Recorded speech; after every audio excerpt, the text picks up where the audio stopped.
Hola, hola, mis queridos amigos, hermanos. Qué alegría el poder nuevamente estar juntos para estudiar la palabra de Dios. Tenemos delante de nosotros un estudio maravilloso acerca de la Biblia y en esta semana específicamente el título es Las ofrendas para Jesús. Administrar para el Señor hasta que Él venga. Estamos estudiando durante todo el trimestre. Entonces, una vez más, bienvenidos al estudio de la lección de la escuela sabática. Mis queridos hermanos, quiero agradecer a muchos hermanos que están participando de este desafío de Kahoot. Entren, mi querido hermano, en la descripción del video usted encontrará un link y allí podrá participar de las preguntas claves. Cada semana participan una buena cantidad de hermanos y te invito para que tú también puedas responder las 5 preguntas claves de esta semana. Me gustaría mencionar brevemente a los que tuvieron una participación destacada en el último desafío. Tuvimos al hermano Guillermo, felicitaciones a Guillermo y Violeta entre los finalistas. En el tercer puesto, nuestro hermano Fidel Macuri Ra. Felicitaciones, apreciado Fidel, tercer puesto. La hermana Giovanna entró en el segundo puesto. Felicitaciones, apreciada hermana Giovanna. Y Malaquías entró en el primer puesto. Malaquías, ¿ah? Es interesante ese nombre porque, bueno, está ligado al estudio de esta semana. Así que no sé si es el nombre del hermano o un seudónimo que él quiere mantener su identidad en secreto, ¿no? Felicitaciones a ellos. También, mis hermanos, un cordial saludo para los que escribieron algunos mensajes cariñosos de ánimo. Los hemos leído todos. Hemos respondido a algunos ahí que nos hacían algunas preguntas. Con mucho gusto también de poder responder las preguntas que ustedes tengan, mis hermanos. Así que un saludo para todos ustedes, especialmente para Ada, Tania, para User, no pone su nombre, Martín, Freddy, Esther, Fabián, Fidel, Monchi y Erika, ¿no?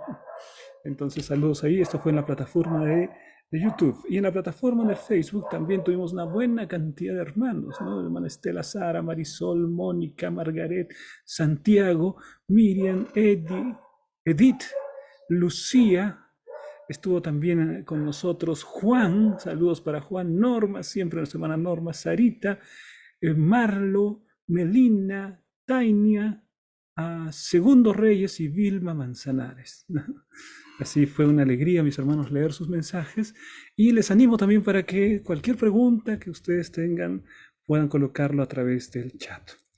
Bien, vamos a empezar entonces con el estudio de esta semana tan interesante y empezamos conforme al sistema MEA con el motiva.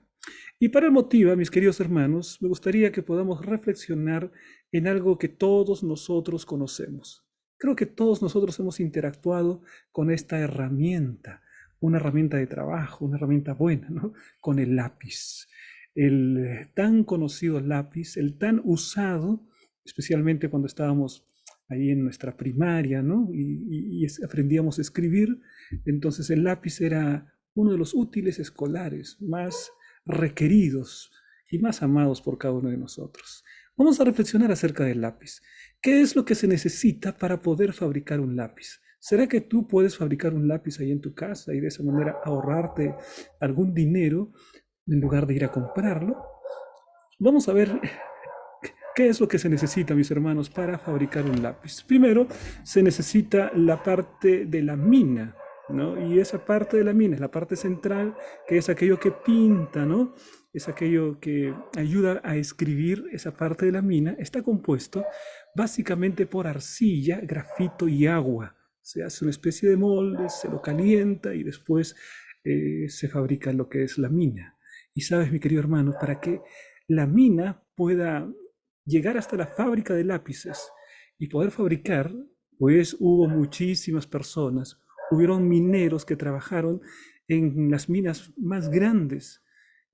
Se dice que las minas más grandes del mundo de carbón se encuentran en los Estados Unidos. ¿Cuántos mineros allí trabajaron para que venga esta materia prima del grafito en las minas de carbón y después de un proceso den origen a los lápices? Es decir, sería imposible el poder tener un lápiz si es que no hubiesen esos trabajadores en las minas que proporcionan la materia prima para el lápiz, ¿no? Bueno, la arcilla también, ¿no? Gente que se encarga de poder proporcionar arcilla Ahora, pero no solamente la mina es lo que compone el lápiz, hay otros elementos allí, por ejemplo, la madera. Y en la madera, bueno, se extrae de los árboles. Y para que se pueda fabricar un lápiz como el que conocemos, fue necesario que participen también los leñadores, muchos hombres que están encargados de ir y cortar la leña, y entonces después vienen también los aserraderos y una cantidad de trabajadores de la madera que venden su materia prima a diferentes lugares, y uno de esos lugares son las fábricas de lápices. Y entonces allí, para que tú puedas tener un lápiz, participaron leñadores, participaron aserradores, y eso es muy importante, ¿no? Es imposible que una sola persona haga un lápiz como este. Necesita diferente el concurso de cientos, quizá de miles de personas para que tú puedas tener tu lápiz. Por ejemplo, también el lápiz tiene su pintura, y la pintura también no es un proceso, digamos, simple que una persona pueda hacerlo en casa. Se necesitó gente que trabaje con la pintura, se necesitaron laboratorios, se necesitaron incluso también algunos mineros que saquen el carbonato de calcio, el silicato de magnesio, el silicato de aluminio, todas esas cosas, ¿no? Con nombres tan complicados, pero personas que trabajaron allí para que puedan proporcionar las materias primas para hacer la pintura, y que de esa pintura sea posible pintar nuestro lápiz. Así que también podemos contar con cientos, con miles, quizás decenas de miles, las personas que proporcionaron la pintura al lápiz. Todas las personas trabajando para que eso sea realidad. Podemos pensar también, mis queridos hermanos, en lo que es arriba, en la parte de arriba de un lápiz es metal. ¿No? Quién sabe si necesitó bronce, y el bronce es una aleación, y uno de los elementos de esa aleación es el cobre. En el Perú tenemos minas de cobre. ¿Quién sabe? El cobre de Perú fue usado para el lápiz que tú compraste, ¿no? Y puede ser, pero hay cobre en diferentes lugares del mundo. Pero allí hubieron también muchas personas que, trabajando como mineros, extrajeron el cobre, y una muy pequeña parte de ese cobre llegó a la fábrica del lápiz para que pueda fabricarse el lápiz que después tienes en tu casa como una cosa muy útil. Y el otro elemento que está aquí es el elemento de la goma, ¿no? Para borrar. La goma por lo general se saca del árbol del caucho, de la resina de los árboles. Originalmente el caucho era de Sudamérica, pero después ese árbol fue plantado en otros lugares, como en Malasia. Así que ¿de dónde podría venir la goma?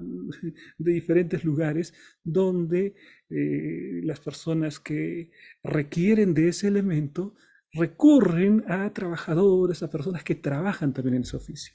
¿No les parece impresionante la cantidad de personas que trabajaron para que pueda uno tener un lápiz en su mano? Personas que nunca se conocen, personas que de repente, si se conociesen, se odiasen, personas que pertenecen a diferentes razas, a diferentes nacionalidades. Cada una de ellas trabajó en alguno de los procesos para que finalmente uno pueda tener un lápiz, ¿no? Y si hablamos acerca de los transportes, porque, por ejemplo, si la madera se encuentra en un continente y la fábrica se encuentra, vamos a decir, en el Perú, tendríamos que traer la materia prima de diferentes lugares, ¿no? Entonces aviones, entonces trenes, quién sabe, camiones, y allí hay una cadena de personas, cada una colaborando para que tú puedas tener un lápiz, ¿no? Y cada una de estas empresas que hacen posible los transportes y todo, tiene sus directivos, y tienen personas que deciden, y tienen personas que trabajan con computadoras, y entonces cada uno de ellos aportó para que tú puedas tener un lápiz en tu mano. Cada una de estas personas quiere decir, mi querido hermano, que para poder fabricar un lápiz se necesitó el concurso de cientos de personas, quizá de miles de personas, para que uno pueda tener un lápiz en la mano. Y esto quiere decir, mi querido hermano, que al momento que tú compras un lápiz allá a la tienda, tú vas a la tienda y pagas unas cuantas monedas por un lápiz, lo que estás haciendo también es pagar a toda la cadena. De alguna manera, ese representa el tiempo que invirtieron los mineros, el tiempo que invirtieron los transportistas, el tiempo, tú al momento de pagar por un solo lápiz, una muy pequeña parte de ese dinero empieza a distribuirse en toda esa cadena, ¿no? Porque las personas invirtieron su tiempo para trabajar y tú entonces estás pagando con ese dinero a toda la cadena. Y como ese proceso pues se repite por millones y millones de personas que compran su lápiz, entonces de esa manera, ¿no? Va fluyendo para cada uno de ellos esta ganancia, ¿no? Finalmente el consumidor es el que con su decisión de alguna manera paga toda la cadena que se formó para poder fabricar un lápiz. Cosa interesante, mis hermanos, cosa interesante. Entonces, nosotros pagamos con dinero, pero ese dinero también lo hemos ganado nosotros porque hemos invertido tiempo, ¿no? Es decir, una moneda representa una fracción de tu tiempo que tú trabajaste.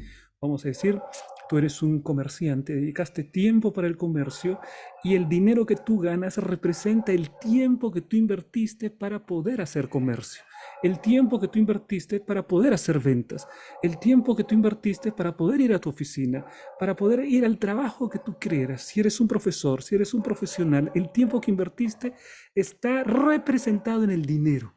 El tiempo y el dinero prácticamente están muy, pero muy vinculados. Tú inviertes tu tiempo y en un determinado trabajo y eso se retribuye en dinero. Quiere decir, mi querido hermano, que el dinero de alguna manera representa el tiempo que tú has invertido para poder trabajar y de esta manera también sostener a tu familia con el dinero que recibes, ¿no es verdad? Pero ahora piensa en lo siguiente, el tiempo. El tiempo es algo que Dios te ha dado.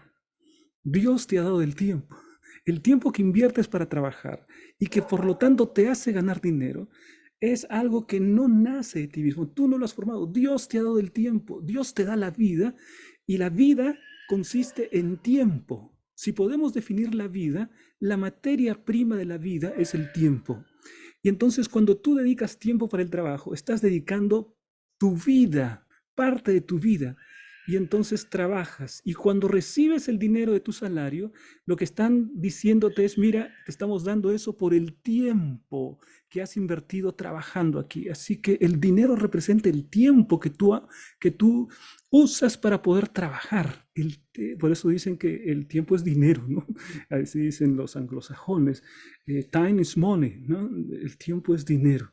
Es decir, eso representa el dinero que tú tienes en tu mano, representa el tiempo que invertiste en ese trabajo. Ahora, mi querido hermano, piensa de esta manera. Dios es el dueño del tiempo. Y cuando tú das una ofrenda, le estás dando de lo que Dios ya te dio. Porque no podías dar ninguna ofrenda si Dios no te hubiese dado tiempo de vida. Dios es que siendo el dador de la vida, hace posible que tú puedas participar productivamente y sustentar a tu familia. Dios te da el tiempo. Esa es la bendición que tú y yo tenemos. Por eso, mis queridos hermanos, que en la palabra de Dios encontramos que el hombre hace una sociedad con Dios.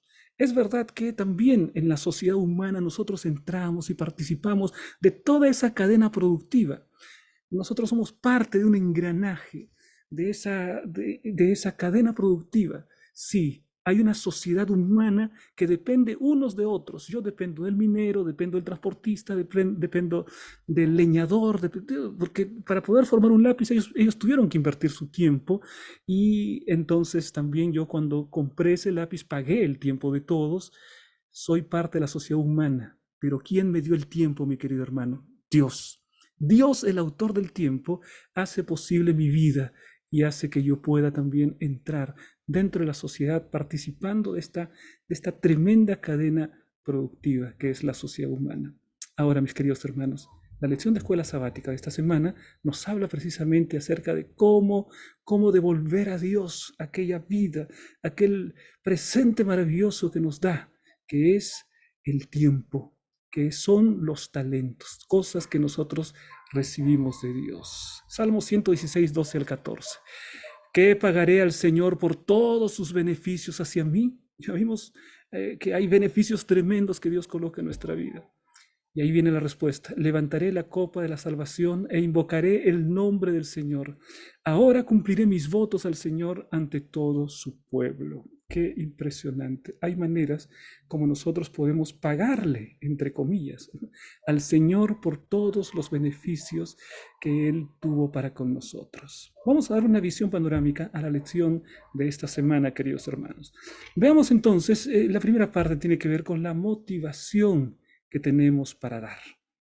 Miren en 1 Crónicas 29:14, un versículo que ya debemos conocer, un versículo que debe estar en tu corazón.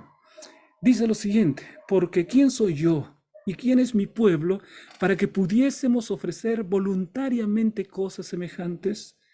Pues todo es tuyo y de lo recibido de tu mano te damos. Todo es tuyo y de lo recibido de tu mano te damos. Mi vida está compuesta por tiempo que Dios me ha dado para estar en este mundo. Así como le dio tiempo al transportista, le dio tiempo al comerciante, le dio tiempo al leñador, le dio tiempo al minero, le dio tiempo, y cada uno ocupa su tiempo en el talento, en el trabajo productivo que tiene, y entonces también a mí me dio el Señor. Hemos recibido todo de la mano del Señor, porque si no tuviésemos vida, no habría manera de poder nosotros participar de esa cadena productiva dentro de la sociedad, ¿no? Qué tremendo, mis hermanos. Hemos recibido de Dios y solamente tenemos que devolverle, tenemos que darle. Ahora miren Deuteronomio capítulo 28, versículo 1 y 2, donde se habla acerca de las bendiciones.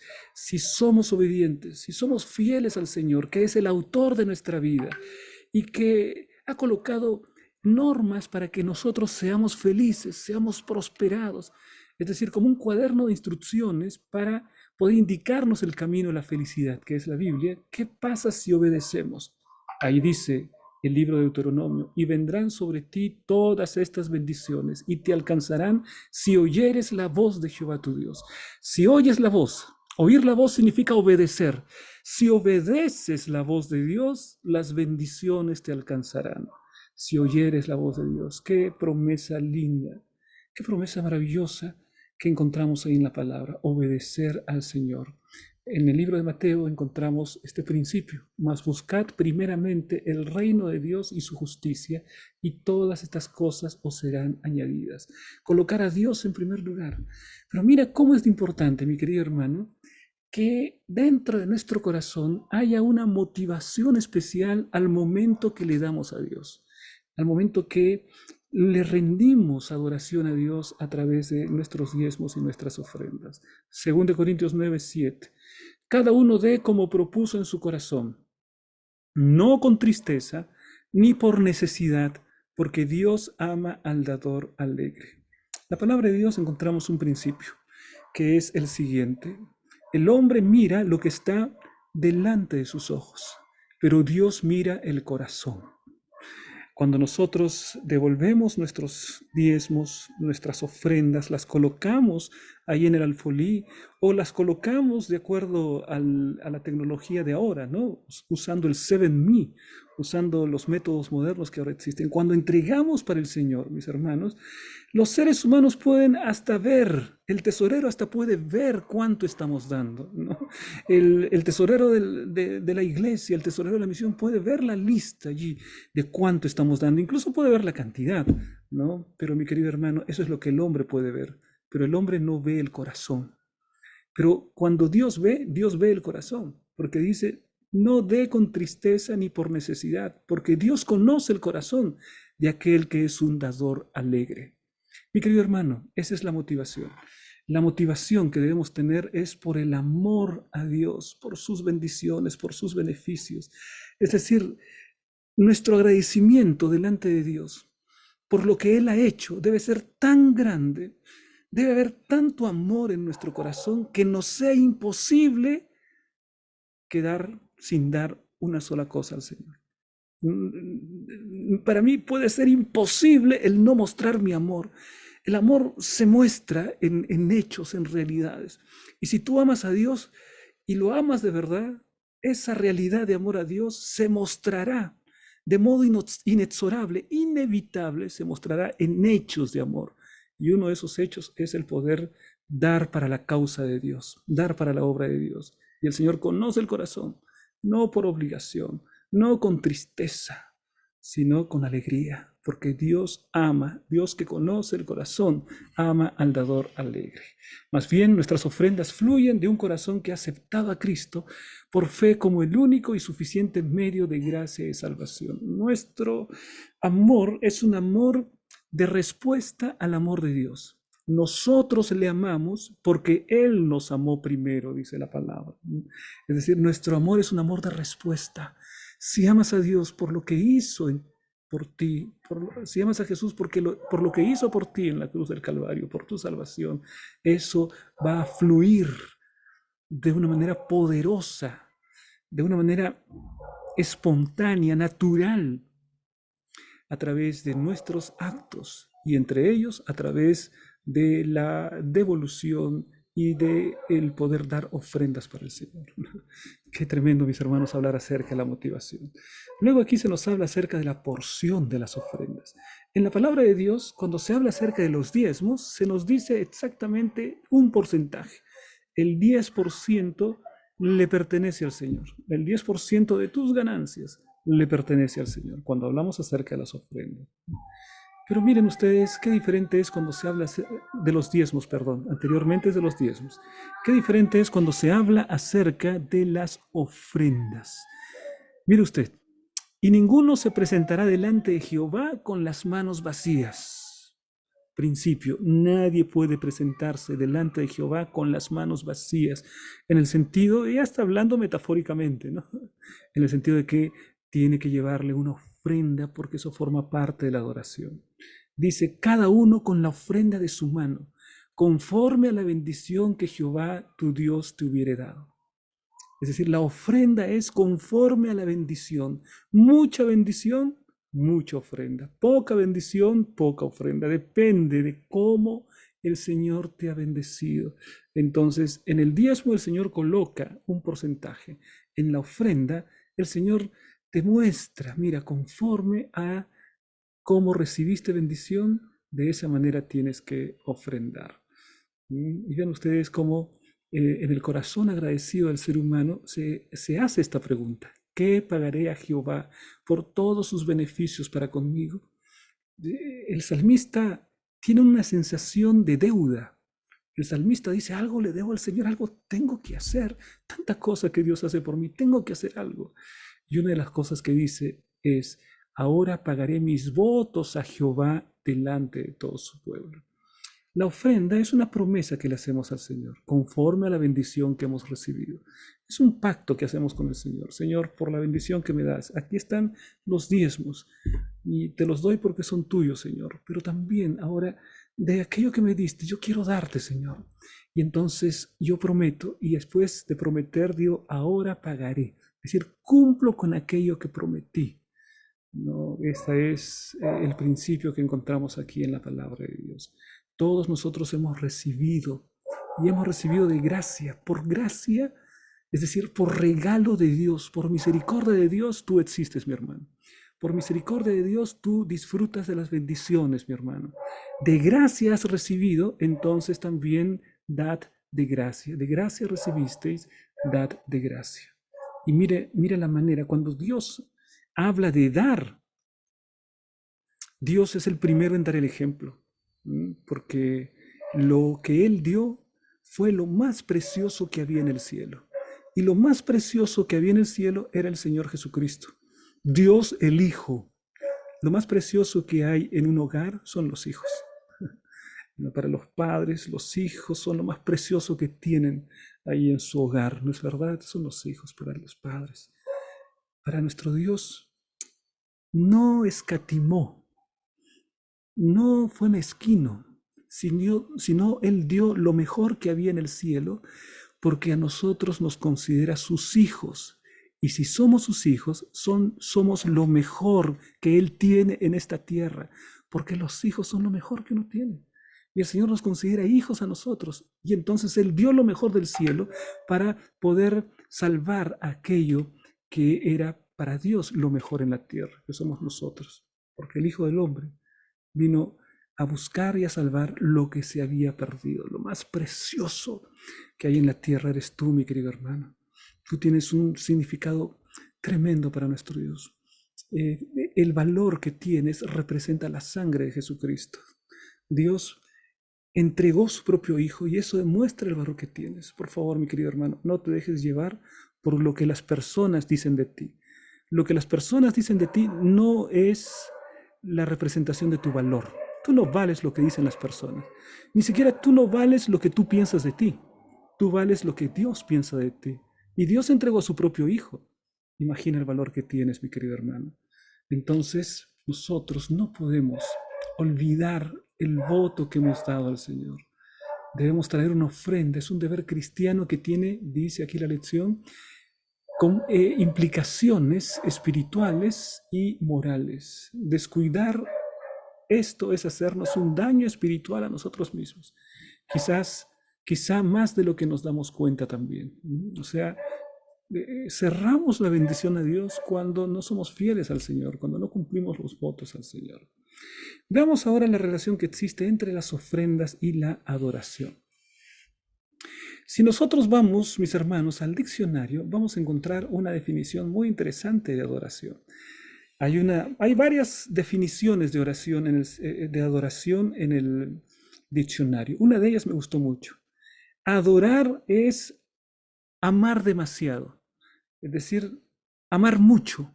Eso es adorar, ¿no? Cuando una persona dice yo te amo, es una medida de amor. Pero cuando una persona dice yo te adoro, ¿no? Lo que está tratando de decir es yo más que te amo, te adoro, amar mucho. Yo te amo mucho, adorar.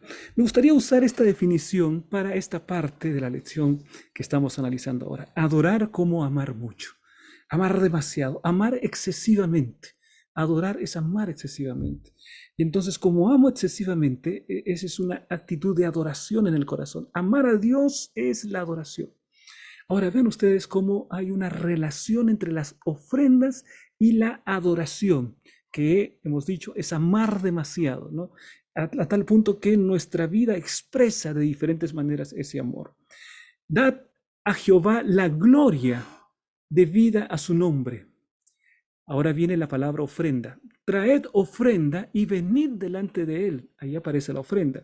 Pero después aparece la adoración. Postraos delante de Jehová en la hermosura de su santidad.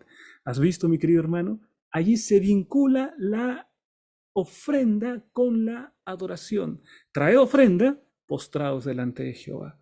Hay una unidad, ¿no? Entonces, un elemento de la adoración tienen que ser los diezmos y las ofrendas. Podemos decir que hay 4 elementos básicos en la adoración que rendimos a Dios. Toda adoración incluye estudio de la Biblia. Si no hay estudio de la Biblia, no puede ser adoración. Toda adoración incluye oración. Si no hay oración, no se puede hablar de adoración. Incluye eso. Toda adoración incluye alabanza. Si no hay alabanza, si no hay cántico, entonces no hay adoración. Y toda adoración incluye el darle los diezmos y las ofrendas al Señor. Entonces, por eso es que en la iglesia todos esos elementos se integran en el servicio de adoración. Ahí está todo junto, estudio de la Biblia, oración, alabanza y diezmos y ofrendas. Por favor, mi querido hermano, nunca desvalorices los diezmos y las ofrendas. Son tan importantes como la oración. Son tan importantes como el estudio de la Biblia, como la alabanza. Los diezmos y las ofrendas son una forma de adoración. Así lo dice la Biblia. Traed la ofrenda, dice la Biblia. Y al mismo tiempo dice, postraos delante de Jehová. Mira este mismo mensaje en Salmos 96. Dice, traed ofrendas y venid a sus atrios. Traigan las ofrendas. Adorad a Jehová en la hermosura de su santidad. Las ofrendas junto con la adoración. No podemos separar las ofrendas de la adoración. Las ofrendas son una manifestación de la adoración. Y la adoración hemos dicho que significa amar demasiado al Señor. Amarlo excesivamente. Amarlo a tal punto que el sentimiento se desborda de nuestro pecho. Es más que nosotros. Y entonces, por eso nos arrodillamos, por eso queremos saber más y estudiamos la Biblia, por eso nos comunicamos con Él a través de la oración, por eso lo alabamos y por eso le damos los diezmos y las ofrendas. Todo eso es adoración al Señor, tal como está registrado en la palabra de Dios. Como sea que lo hagamos, ya sea en la iglesia, ya sea en línea, ¿no? Ahora está el 7Me y por ahí podemos dar nuestros diezmos y nuestras ofrendas, a veces con tarjeta, a veces en efectivo, ¿no? Hay diferentes posibilidades ahora en esta sociedad más sofisticada, pero dice, como sea que lo hagamos, la devolución de los diezmos y las ofrendas es parte de nuestra experiencia de adoración a Dios. Forma parte de la experiencia de adoración. Entonces no lo hagas, mi querido hermano, de una manera liviana. Si vas a devolver en ese momento, separa allí, ora, agradece, junta a tu familia. Diles gracias, Señor, gracias, familia. Mire, el Señor ha sido bueno. Y entonces vamos a reconocerlo, vamos a alabarlo, vamos a adorarlo. Ha sido bueno con nuestra familia, nos ha bendecido. Es un momento de adoración. Ahora, mis queridos hermanos, vamos a ver aquí una declaración que habla acerca de la importancia que Dios le da a las ofrendas. Dios toma nota de nuestras ofrendas. ¿Qué quiere decir esto? Dios está atento a nuestras ofrendas. Eso es lo que quiere decir, ¿no? Vamos a ver ejemplos bíblicos de esto. Aquí encontramos a la viuda pobre. Marcos capítulo 12 dice lo siguiente. Estando Jesús sentado delante del arca de la ofrenda, miraba cómo el pueblo echaba dinero en el arca. Estaba allí y estaba mirando Jesús cómo el pueblo echaba dinero en el arca. Qué cosa interesante, ¿no? Cuando llega el momento de dar las ofrendas, yo creo que nosotros no tenemos el hábito de mirar cuánta ofrenda se daba, ¿no? Cómo el pueblo echa la ofrenda. A ver, vamos a ver si el pastor está dando. Yo lo estoy viendo allí. Vamos a ver si el anciano de iglesia está dando. A ver, estoy mirando allí para ver quién da.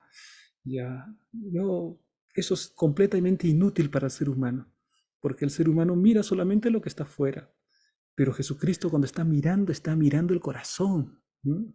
Miraba como el pueblo, pero estaba mirando el corazón, no estaba mirando el acto de dar simplemente, porque eso es algo que el hombre puede ver, estaba mirando la disposición del corazón al momento de dar. Vean ustedes cómo sigue la historia. Muchos ricos echaban mucho, los ricos venían y grandes cantidades de dinero, ¿no?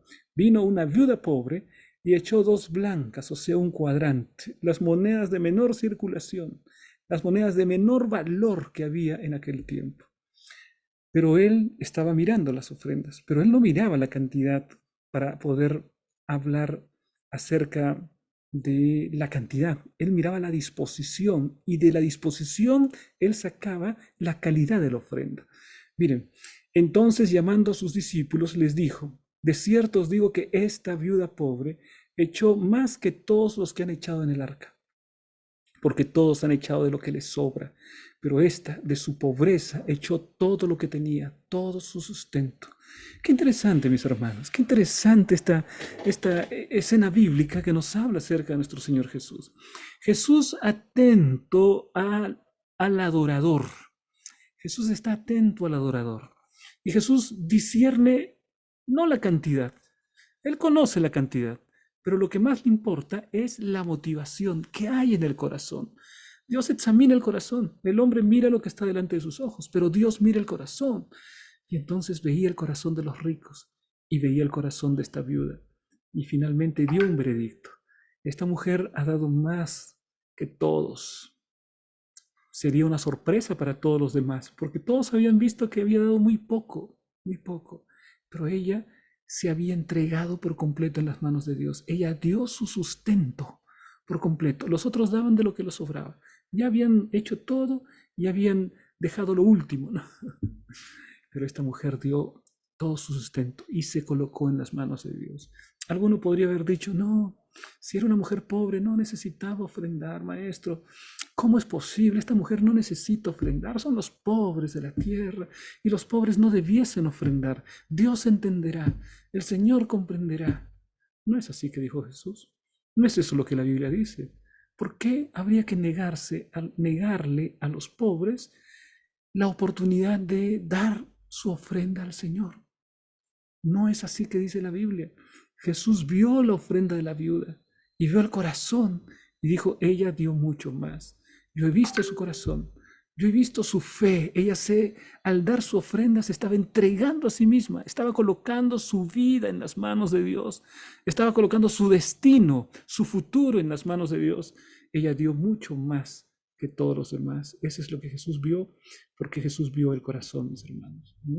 Entonces, aquí nosotros encontramos esta lección bíblica, ¿no? Que es necesario que nosotros podamos dar de todo corazón. Señor, discierne el corazón.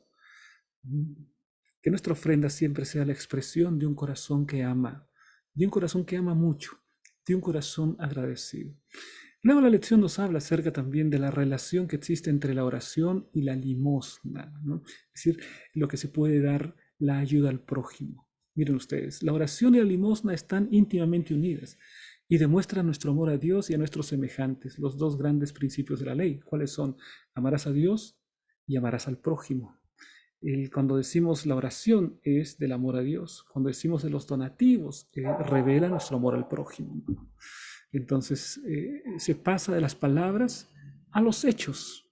No solamente es palabras, sino que se ayuda en verdad, se ayuda de las palabras a los hechos. Y finalmente, mis hermanos, la Biblia nos habla acerca de dos tipos de ofrendas, ¿no? O dos tipos de disposición para dar la ofrenda, ¿no? Se habla acerca de la mujer que tenía un frasco de nardo puro de alabastro, allá en Betania, ¿no? Y entonces ese frasco de perfume valía más de 300 denarios. Un denario representa el salario de un obrero un día. Ese es un denario. Si dice más de 300 denarios, está diciendo más de 300 días de trabajo. Bueno, en nuestro tiempo, quizá el trabajo se paga en un día de trabajo, será unos 50 soles, ¿no? 50 soles. Entonces, está diciendo que ese perfume valía 300 por 50. Sí, puedes imaginar que se trataba de una fortuna, ¿no? Pero esta mujer entregó con la mayor disposición para ungir al Señor Jesucristo, porque amaba mucho, porque adoraba. Adorar significa amar demasiado, amar con todo nuestro ser, adorarle de esa manera. Y entonces esta mujer no tuvo ninguna mezquindad para poder entregar lo mejor que ella había tenido, todo lo que había ahí, ese frasco de alabastro. Pero miren ustedes lo que decían. Algunos murmuraban, y por el contexto bíblico sabemos que era Judas, ¿no? Y entonces Judas decía, ¿no era mejor darle a los pobres? Vamos a hablar acerca de los pobres, ¿no? Judas estaba muy preocupado por los pobres, ¿no? Él mostraba tanta preocupación por los pobres que dice, esta mujer lo ha desperdiciado, lo ha colocado, lo ha ofrecido para Jesús. No era necesario eso, es mejor darle a los pobres, ¿no? Pero ¿saben qué es lo que pasaba? Ese asunto de preocupación por los pobres era solo un disfraz, era solamente una fachada, porque en realidad él siendo el tesorero, sustraía y cuando el dinero le llegaba al, al tesorero que era él, no usaba honestamente esos recursos, terminaba en sus propios bolsillos. Y el Señor Jesucristo sabía, el Señor Jesucristo sabía. Y frecuentemente hubo llamados de Jesús hasta que Judas finalmente echó su destino, ¿no? Echó su suerte lejos de Jesús. Y miren ustedes cómo este hombre parecía interesado por los pobres, pero en realidad estaba interesado por su propio bolsillo. Una gran diferencia entre el discurso y el corazón. De la boca para afuera eran, vamos los pobres. En el corazón, eso va a ser para mí, para mis intereses. Y entonces, tan interesado estaba en ganar él, que vendió a Jesús por 30 piezas de plata. Casi la tercera parte de lo que la mujer estuvo dispuesta a darle a Jesús. Por poca cosa, ¿no? Una cosa. Es decir, eso era lo que Jesús valía para Judas. Lo que Jesús valía para esta mujer era todo lo que ella podía, lo mejor que ella tenía. Lo que Jesús valía para Judas era la tercera parte de eso. No lo vendió como se vende un esclavo y de esa manera traicionó. Mire, todo depende de cuánto vale Jesús para ti. Todo depende de cuánto vale Jesús. La ofrenda de la mujer fue una evidencia del valor que Jesús tenía para esta mujer. La traición de Judas fue evidencia del poco valor que Jesús tenía para Judas. Y así, mis queridos hermanos, nosotros debemos ser como esta mujer que no estuvo, en ningún momento dudó de entregar lo mejor que ella tenía para el Señor Jesucristo. Vamos ahora, mis hermanos, a la parte final, donde haremos un resumen de lo que se estudió en esta semana. Nosotros hemos aprendido esta semana que cada uno tiene que dar conforme a lo que propuso en su corazón. Que la motivación no debe ser por necesidad o por obligación o con tristeza, sino con alegría, con amor. Dios ama al dador alegre. Que hay alegría en nuestro corazón cuando agradecemos a nuestro Dios, cuando lo adoramos a través de los diezmos y las ofrendas. Después hemos aprendido también que cada uno debe dar conforme a la bendición que Jehová dio. Cuando se trata de los diezmos, Dios dice la 10ª parte. Cuando se trata de las ofrendas, cada uno puede dar. No hay límite, no hay límite para poder dar en las ofrendas. Eso ya depende del adorador, cada uno conforme a la bendición que ha recibido. También hemos visto, mis hermanos, cómo nosotros podemos responder por los beneficios que Dios nos ha dado. La pregunta del Salmo, capítulo 116, es: ¿qué pagaré a Jehová por sus beneficios? ¿Qué es lo que responde el salmista? Dice: primero, tomaré la copa de la salvación. Lo primero, voy a asegurar mi salvación con Cristo. Primero. Segundo, voy a invocar el nombre de Jehová. Lo tengo a Jesús, voy a invocar su nombre. Voy a adorarlo cada día. Siguiente, pagaré mis votos a Jehová. No faltaré con mis promesas. Seré fiel al Señor. Siguiente, te ofreceré sacrificio de alabanza. ¿Cuántas maneras de poder pagarle a Jehová, pagarle entre comillas a Jehová por sus beneficios? Nos muestra el Salmo capítulo 116. Veamos también, mis hermanos, cómo Jesús vio a la viuda pobre.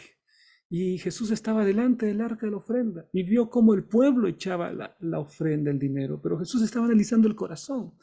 La gente se sorprendía con la cantidad que los ricos daban, pero Jesús amó la manera como la mujer daba, esta viuda pobre, daba sus ofrendas. Ella echó lo que tenía y se colocó en los brazos de Dios. Colocó su futuro, su vida, su familia, su destino, su sustento en las manos de Dios. ¿Qué mayor demostración de fe que esa? Y finalmente también hemos visto la diferencia entre María y Judas. María dio para Jesús. Judas recibió para entregar a Jesús.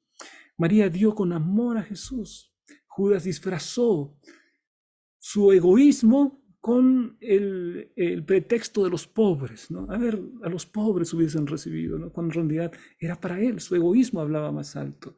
Mi querido hermano, no seamos como Judas, sino seamos como María, que demos por amor al Señor Jesucristo, devolviendo por los beneficios maravillosos que Él ha traído para nuestra vida. Vamos a ir a la parte de la plica, mis hermanos. Ahí encontramos lo siguiente. Allí se habla acerca de lo que Elena de White dice sobre cuando se usan los fondos equivocadamente. Dice, Elena de White tiene una declaración interesante, ¿no? Que aquellos que devuelven sus diezmos y dan sus ofrendas no deben temer, aun cuando en el supuesto negado que se usen mal las ofrendas, eso no le exime la responsabilidad y tampoco le quita la bendición. No quedará sin recompensa, dice Elena de White, por el mal uso que se dé. ¿Por qué es importante que quienes damos tengamos en cuenta ese aspecto? Algunas personas dicen: pastor, pero yo cómo estoy seguro que están usando bien el diezmo. Me parece que no, pero no confío en esa persona.